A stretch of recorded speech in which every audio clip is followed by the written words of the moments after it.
Tempo di fiera agricola anche per l'azienda Sergio Bassan, 10 filiali tra Nord Italia e Sardegna e oltre 66 anni di esperienza. Un know-how che ha attraversato generazioni e ha saputo conciliare presente e futuro, mantenendosi punto di riferimento a livello nazionale. Siamo consulenti e cuciamo a misura, come ha detto lei, in modo sartoriale il proprio prodotto del cliente in funzione delle loro esigenze, andando anche a consigliare, è proprio un lavoro da consulenza, quindi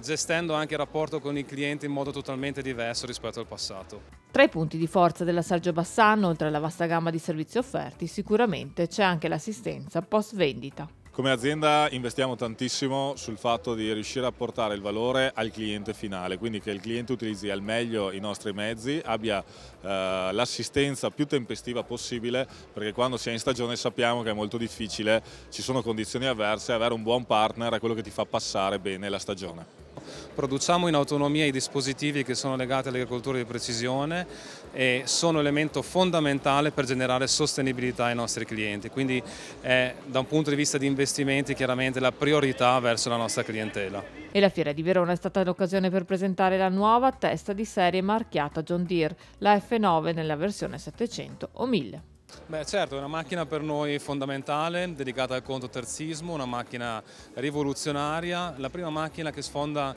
i 1000 cavalli di potenza sul mercato, una macchina con un'alta efficienza dotata di una tecnologia all'avanguardia, sia per l'operatore ma anche per la produttività e la sostenibilità delle grandi aziende. Macchina che va a lavorare sui campi, a trinciare mais, quindi a lavorare in modo importante su quello che è anche il nuovo comparto del biometano, è una macchina che comunque genera produttività grazie anche a un'alta efficienza sullo sviluppo del prodotto.